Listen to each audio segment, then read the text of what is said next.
Hello students. Advance जावा के इस video tutorial में आपका स्वागत है। मेरा नाम है अमित शाह। हमने आगे की वीडियो ट्यूटोरियल में देखा कि एप्लेट क्या होता है, एप्लेट की लाइफ साइकिल क्या होती है।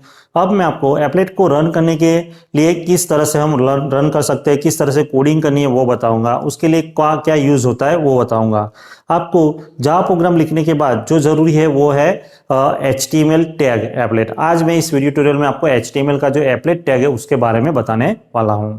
तो आपने जावा के प्रोग्राम में, एप्लेट के प्रोग्राम में जावा का कोड लिख दिया, उसके बाद आपको रन करने के लिए एप्लेट को HTML में एम्बेडेड करना जरूरी है, उसको कंबाइन करना, क्योंकि आपका जो एप्लेट है वो ब्राउजर में ही रन होगा और ब्राउजर सिर्फ HTML लैंग्वेज समझता है। तो हम किस तरह से करेंगे? तो उसके लिए जो टैग यूज होता है वो है एप्लेट टैग।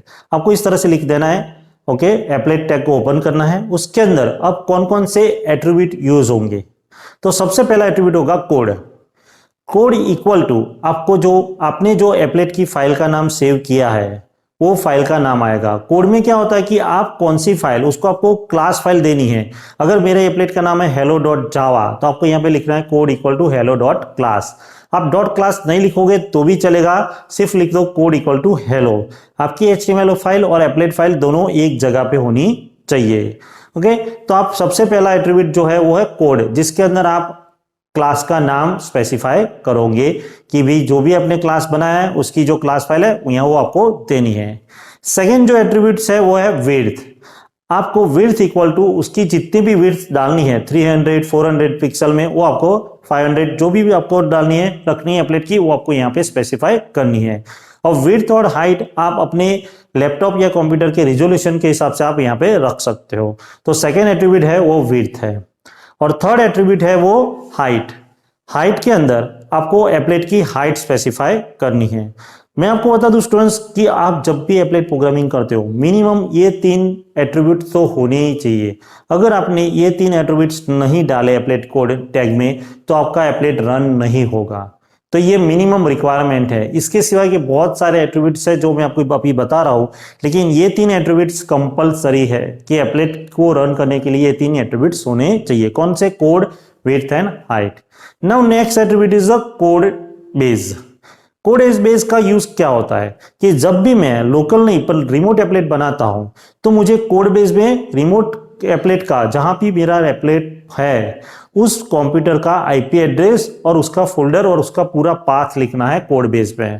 दैट मीन्स कि मुझे अगर रिमोट एप्लेट बनाना है तो कोड की जगह मुझे कोड बेस यूज करना होगा, वहां पे पूरा पाथ लिखना होगा। तो कोड बेस रिमोट एप्लेट के लिए यूज होता है, ये भी उसी का एट्रीब्यूट्स है। Next attribute is the name.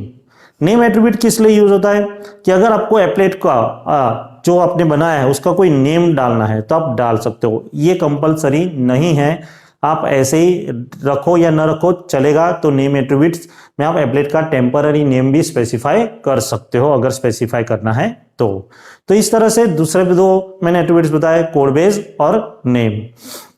Next इसके अंदर जो यूज होने वाला है वो परम टैग यूज होने वाला है, लेकिन उसका डिस्क्रिप्शन हम बाद में देखेंगे। अभी मैं सिंपल बता दूं कि परम टैग यूज किस लिए होता है। कि परम है वो इसलिए हो जाता है कि अगर हमें HTML के थ्रू एप्लेट के अंदर अगर कोई पैरामीटर पास करने हैं तो हम परम टैग PARAM परम टैग के थ्रू हम वो एट्रीब्यूट्स और नेम वेरिएबल्स पास कर सकते हैं, जो हम नेक्स्ट वीडियो में प्रोग्रामिंग के साथ देखेंगे।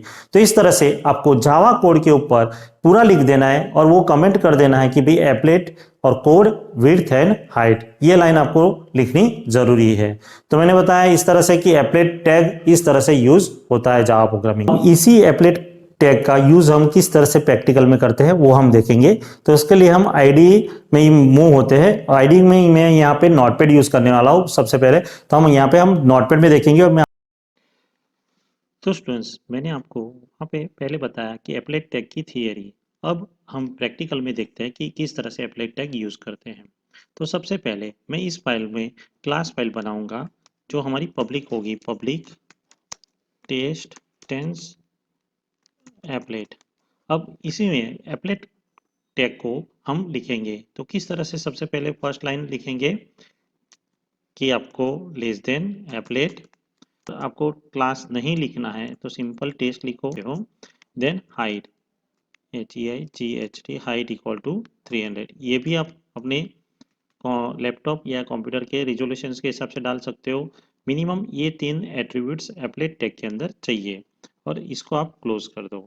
नाउ आपको एप्लेट के टैग को क्लोज करना है, तो इस तरह से एप्लेट टैग क्लोज हो जाएगा। तो जिस तरह से मैंने बताया था कि भाई एप्लेट प्रोग्रामिंग में मिनिमम ये 3 एट्रीब्यूट्स चाहिए, तो मैंने यहाँ पे लिख दिया है। और प्लस दूसरी चीज़ याद रखना कि आपको ये जो लाइन है उसको कमेंट करनी है, क्योंकि ये HTML लाइन है, इसको जावा कंपाइलर नहीं समझता, वो एरर देगा। तो इस तरह से आपको कमेंट कर देनी है। अब हम नेक्स्ट वीडियो में देखेंगे कि एप्लेट को किस तरह से रन करते हैं। इस तरह से मैंने बताया कि एप्लेट को रन करने के लिए एप्लेट को टैग जो है वो यूज होता है और उसके अंदर 3 एट्रीब्यूट डालने कंपलसरी है। तो एप्लेट टैग के बारे में बता दिया। अब नेक्स्ट वीडियो में मैं आपको बताऊंगी how to run the applet और उसके लिए हम किस तरह से कोडिंग करेंगे वो हम देखेंगे। Thank you for watching this video.